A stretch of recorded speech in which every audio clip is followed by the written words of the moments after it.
시청자 여러분 안녕하십니까? 서울시의회 플러스입니다. 첫 소식입니다. 제277회 서울시의회 정례회가 지난 20일 본회의를 끝으로 50일간의 일정을 마치고 폐회했습니다. 이번 정례회 기간 동안에는 사회주택 활성화를 목적으로 설립되는 사회주택 리츠에 대한 현금 출자 동의안을 포함해 총 189건의 안건이 처리됐습니다. 서울시의회가 50일 동안 진행된 제277회 정례회를 폐회했습니다. 본회의의 시작에 앞서 연말을 맞아 서울시의회 의원 동호회인 팬텀 클래식의 공연이 진행됐습니다. 이번 정례회에서는 사회주택 활성화를 목적으로 설립되는 사회주택 리츠에 대한 현금 출자 동의안이 통과됐습니다. 사회주택 사업의 한 주체인 사회적 기업들이 겪는 자본 조달의 어려움을 해소하기 위해 서울시와 서울주택도시공사는 사회주택 리츠 설립을 추진해왔습니다. 앞으로 공공과 민간의 투자가 연계돼 사회주택 확산을 위한 제도적 기반이 마련된 겁니다. 이와 함께 사회 문제 해결 디자인의 정의와 적용 범위 등을 담은 조례안도 가결됐습니다. 지금까지는 개별 사업 단위로 진행됐지만 앞으로는 일정 기간마다 기본 계획을 수립해 사업의 틀을 마련하고 안정적으로 예산을 확보할 수 있을 전망입니다. 이어 김동승 의원과 이혜경 의원이 각각 동북권 개발 사업의 조기 착수와 서울시립교향악단의 운영과 관련해 5분 자유 발언을 진행했습니다. 서울시의회 양준욱 의장은 이날 폐회사를 통해 올해의 마지막 정례회를 마무리했습니다. 주민 곁에서 묵묵히 제 역할을 해내는 참된 지방자치를 실천하기 위해 많은 분들께서 최선을 다해 주셨습니다. 덕분에 지금 우리 사회에는 두 건의 자치를 향한 변화의 바람이 불고 있고 이를 위한 작업들이 차근차근 진행 중에 있습니다. 한편 제277회 정례회에서는 캠퍼스타운 조성사업 지원 조례와 지진 피해 시설물 위험도 평가 관리에 관한 조례 등 총 189건이 처리됐습니다. TBS 이홍석입니다. 지난 9월에 이어 지난달까지 북한은 한반도는 물론 전 세계에 핵이라는 위험 요소를 만들고 있습니다. 우리나라에서도 이에 대한 대비가 필요하다는 지적이 이어지고 있는데요. 서울시의회는 핵 피폭에 대한 경각심을 갖고 피해를 최소화하기 위한 대응책을 논의하는 정책 토론회를 개최했습니다. 최근 미국에 이어 일본까지 북한의 무력 공격 사태에 대한 대비 훈련을 실시하기로 한 가운데 우리나라에서도 이에 대한 대비가 필요하다는 지적이 이어지고 있습니다. 서울시의회는 이러한 핵 피폭에 대한 경각심을 갖고 피해를 최소화하기 위해 머리를 맞대는 정책 토론회를 개최했습니다. 상황을 정확히 인식하고 실제로 핵 피폭 등이 발생된다는 가정하에서 우리는 무엇을 어떻게 준비해야 하는지 고민해야 할 것입니다. 이 자리에서는 북한이 보유한 핵에 대한 분석과 함께 세계적으로 이루어지고 있는 핵 피폭 대응 체계를 짚어보고 피해 최소화를 위한 서울시의 대책과 중앙정부와의 공조 체계에 대해 논의했습니다. 미 본토로 하면은 전 세계가 사정권 내에 들어가 있다. 이렇게 이제 볼 수가 있겠습니다. 그래서 우리는 안보 및 대북 전략에 대해서 근본 패러다임을 바꿔야 하고 방호 태세에 대해서 시급하게 개념을 재설정해야 되지 않나 이런. 방사능 오염이나 낙진 등에 대한 체계적인 소방 대책 마련은 물론 구조 활동에 필요한 보호 장비를 보충해야 한다는 의견도 나왔습니다. 더불어 이미 우리나라에 갖춰진 시스템을 잘 활용해야 한다는 의견도 제기됐습니다. 을지 연습이나 민방위 훈련이라는 이러한 좋은 시스템을 다른 어느 나라보다도 저는 잘 갖추고 있는데 이것이 환경 변화에 따라서 실효적으로 되도록 우리가 노력을 해야 되는 부분은 과연 잘하고 있느냐. 핵 피폭은 일본에서 80년 전에 일어난 사례가 유일한 만큼 시민들을 위한 교육 프로그램의 필요성도 제기됐습니다. 특히 일반 시민들의 대응에 있어서 피난처 마련이 중요하다며 라디오, 배터리, 물, 음식 등 생활용품을 최소 3일치는 준비해놔야 한다는 점도 강조됐습니다. TBS 김지희입니다.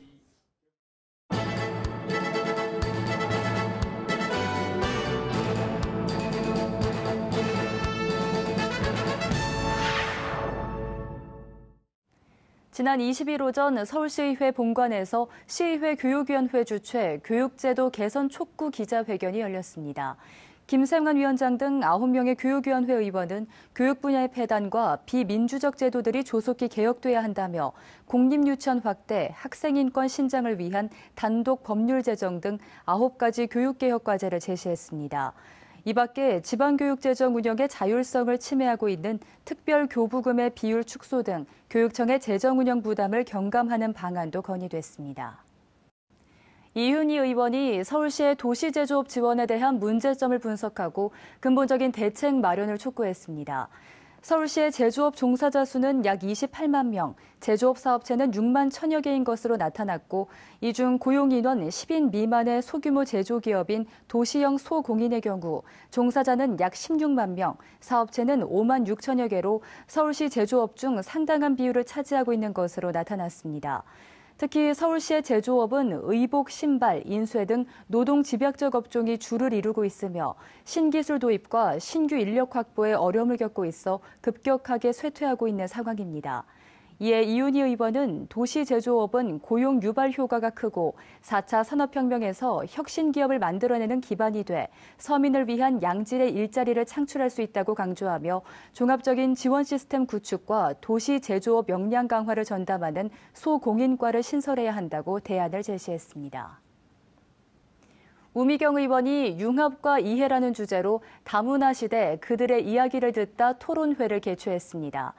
이날 토론회에 참석한 토론자들은 이주민이 한국 사회에서 오랫동안 살아가기 위한 탄력적인 비자 유형의 필요성에 대해 토로했습니다. 또한 결혼 이주민 다문화 가정 아이들이 느끼는 어려움과 갈등, 그리고 한국어 교육 등의 여러 문제들에 공감했습니다.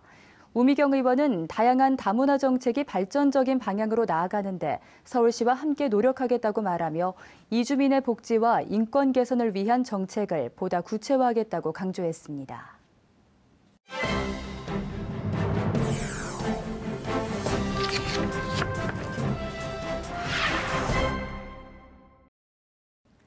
앞서 서울시의회를 구성하고 있는 10개 상임위원회에 대해 소개해드린 바 있는데요. 오늘 이 시간에는 빠르게 변화하는 사회에서 그때그때 이슈로 떠오르는 사안들을 논의하는 특별위원회에 대해 알아보겠습니다. 특별위원회는 어떤 목적으로 구성되고 또 현재 그 종류에는 어떤 것들이 있나요? 네, 담당 업무가 정해져 있고 상시적으로 계속 활동하는 상임위원회와 달리 필요할 때마다 일시적으로 구성하고 운영되는 이 특별위원회가 있습니다. 자, 이렇게 보시는 것처럼 서울시 의회에는 다양한 특별위원회가 활동 중인데요. 특별위원회는 여러 개의 상임위원회 소관 업무와 관련이 있거나 이런 다양한 특정한 안건을 심사하고 처리하기 위해서 본회의 의결로 구성되고 운영됩니다. 이 시간에는 제9대 서울시의회 특별위원회의 성격을 아주 잘 보여주는 특별위원회 3곳을 짚어보도록 하겠습니다. 자, 첫 번째입니다. 2018년 2월 개막을 앞둔 평창 동계올림픽은 우리나라가 동계 스포츠 강국으로 더 높이 도약하는 계기가 될 것으로 기대되는데요. 서울시의회는 이 평창 동계올림픽과 평창 패럴림픽의 성공적인 개최를 물심양면으로 돕고 이를 통해 서울시의 스포츠 정책을 업그레이드 시키고자 지난 제272회 임시회에서 서울특별시의회 2018 평창 동계올림픽 지원 및 스포츠 활성화를 위한 이 특별위원회를 구성했습니다. 김기만 위원장을 포함해서 20명의 의원이 위원으로 선임됐는데요. 지난 10월에는 평창군에 위치한 올림픽대회 조직위원회를 찾아 협력 방안에 대한 의견을 주고받았습니다. 현장을 방문한 서울시 의원들은 경기장을 둘러보고 시설물들의 대회 이후 활용 방안과 올림픽 대회의 재정 균형 문제를 꼼꼼히 살폈고요. 또 숙박이나 연계 교통수단에 대한 친절한 안내 등을 당부하며 좀 더 세심한 배려가 필요하다고 지적하는 등 올림픽의 성공을 위한 다양한 아이디어를 제시했습니다. 네, 세계인의 축제인 동계올림픽에 전 세계 이목이 집중되는 건 당연한 일 같은데요. 서울의 스포츠 정책이 업그레이드됨과 동시에 국가 브랜드 향상에도 보탬이 되길 기대해 보겠습니다. 그리고 또 어떤 특별위원회가 구성돼 활동 중인가요? 네, 동계올림픽의 성공적인 개최만큼 중요한 우리 사회에 지속적인 관심이 필요한 청년 문제가 있는데요. 서울시의회는 다양한 영역에서 위기에 처해 있는 청년들의 문제를 해결하기 위해 지난 2015년 서윤기 위원장을 필두로 청년 발전 특별위원회를 구성했습니다. 심각한 청년 실업률과 주거 빈곤율 등을 해결하기 위해 직접 나선 건데요. 당시 6개월의 활동 기간으로 의결된 청년발전특별위원회는 지금까지 4차례의 활동 기간을 연장하면서 청년 문제의 실질적인 해법을 찾기 위해서 또 국가 성장의 잠재력이라 할 수 있는 청년들의 발전을 위해서 많은 노력을 기울이고 있습니다. 그 활동의 일환으로 서울 청년정책 네트워크 회원들과 간담회를 열고 보건의료, 문화, 복지, 주택, 일자리 문제 등에 대해 소통하고 함께 고민하는 시간을 갖기도 했고요. 박근혜 정부 당시 보건복지부의 직권 취소로 미취업 청년을 지원하는 서울시 청년수당 사업에 차질이 생기자 보건복지부의 규탄 성명서를 발표하는 등의 적극적인 노력으로 복지부의 동의를 얻어낸 바 있습니다. 네, 청년 정책을 훌륭하게 이끌어 나가고 있는 청년발전특별위원회의 성과가 타 지자체에게도 모범 사례가 됐을 것 같은데요. 이 외에도 우리나라의 성평등, 젠더 이슈를 빼놓을 수 없을 것 같습니다. 서울시의회에도 성평등 구현을 위해 활동하는 특별위원회가 있다고요? 네, 유리천장이란 말 들어보신 분들 계실 겁니다. 여성이 조직 내에 일정 서열 이상으로 오르지 못하게 하는 이 보이지 않는 장벽을 은유적으로 표현한 말인데요. 우리 사회는 그동안 여성 정책을 둘러싼 법 제도가 많이 변화했지만 성별 격차는 여전한 상황입니다.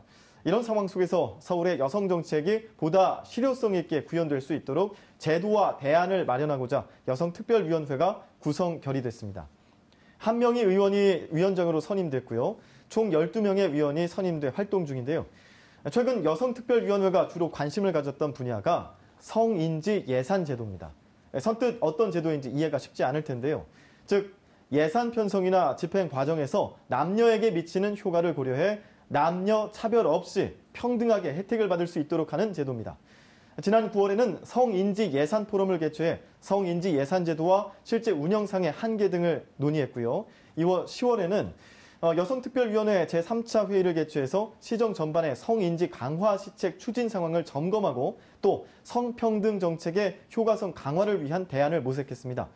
특히 이 자리에는 서울시 여성가족정책실을 비롯해 기획조정실, 안전총괄본부, 그리고 소방재난본부 등 서울시의 주요 실국 관계자들이 참가해 그동안 여성가족정책실에 한정돼 있던 성평등 관점을 시정 전반의 정책으로 확산시켰다는 데 그 의미가 아주 큰 회의였습니다. 네, 서울 시민들을 위해 필수적으로 필요한 요소들 외에도 시대의 흐름에 맞춰 논의돼야 할 사안들이 셀 수 없이 쏟아져 나오고 있는데요. 특별위원회 활동을 통해 보다 한 걸음 더 나아갈 수 있는 서울시가 되길 기대하겠습니다.